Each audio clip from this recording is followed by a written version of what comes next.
Right, we're back again. Missed about a month there, but you're well used to me doing that now at this stage. I do get a bit tired of making videos and puts the camera down for a while and picks it up again after, so that's all part of me and the channel. You're well used to that at this stage, as I say, so I don't think anybody watching the videos takes much notice of that. Today we're moving a bit of slurry. I've probably 2 loads left to do and just film basically me driving up and down the road. You get to see a bit of the countryside and listen to me chat a bit of rubbish. Try and pull out here now. Not easy. The roads are torture. Back roads, you see, is if you're on main roads it'll be grand, but all these by roads are a bit of a pain. Try and squeeze past this van here now. There we go. So the weather is probably the #1 topic of every single conversation you would have with pretty much everyone at the moment. Whether they be related to agriculture or not, but it's so demoralising, the rain every single day. It's hard to motivate yourself to do things or to, you know, have to pick up and go and get on with work and all of that. It's difficult. It's testing a lot of people's nerve, I would imagine. I'd hate to be around the yard every day feeding calves and doing all them jobs with this rain, and it's just demoralising, totally demoralising. We're going to run into an issue here now. I can't go back, mister. He didn't want to reverse back because he dirtied his car, so he's doing it now though. After a few profanities we couldn't put on YouTube. The standard of driving here is just reckless, absolutely reckless. You don't find that in any other country in Europe at all. I don't know what's wrong with them here, but reckless, absolutely reckless is all you could call it. I mean, I told that lad there, like, he wasn't inclined to go back. He didn't want to reverse, so I told him, I said, make a scene all you want. I said, I'm getting paid by the hour to sit here and watch you be the fool. And no, couldn't get the message, and eventually then he reversed back, but he wasn't able to reverse then, is all that was wrong with him. He couldn't reverse 6 feet. He was given out to where he had to back the car into, it was dirty and all this kind of, what kind of fools you'd be dealing with on the road.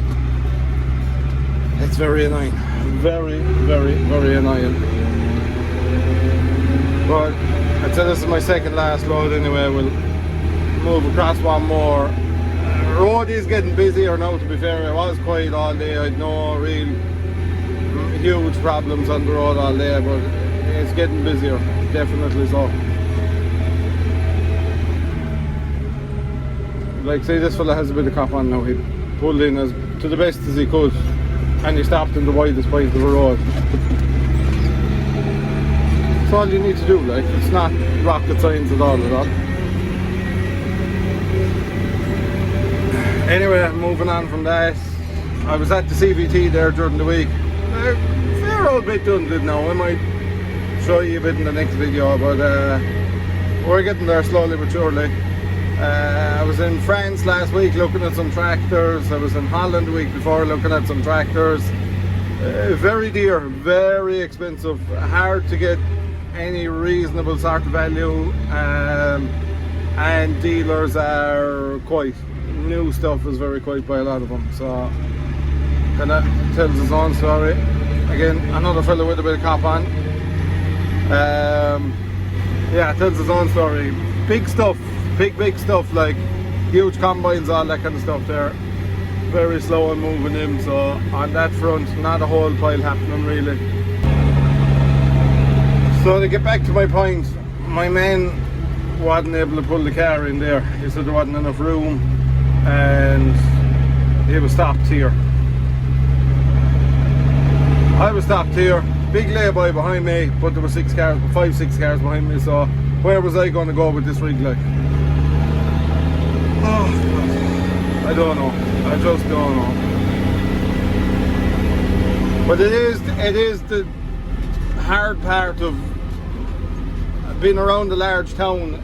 You see, if this was middle of nowhere, you know, if I was 10 miles in the countryside, but I'm a mile outside the town, like, so that's what the killing part is here. You have all these people from the town who aren't able to drive on roads like these, who have no idea how big this thing is, how hard it is to manoeuvre it around the roads, all that carry on. So that's what you're playing with. But I was looking into bringing in a kind of a nice John Deere there or something like that. I missed out on a nice 7710 by minutes, unfortunately, last week.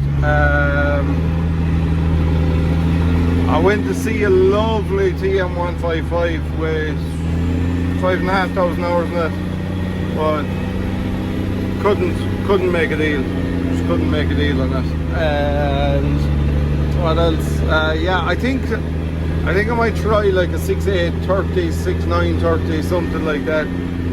Maybe go to that level of a tractor. I'm not sure yet. The two TMs are sold, so all I have for sale at the minute is a 135 and a couple of bits and pieces of machinery. A few bits of machinery coming in there next week as well.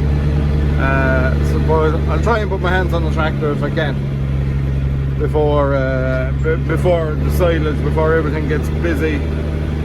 Try and bring in something that maybe we can use a little bit and I can slog on in, you know.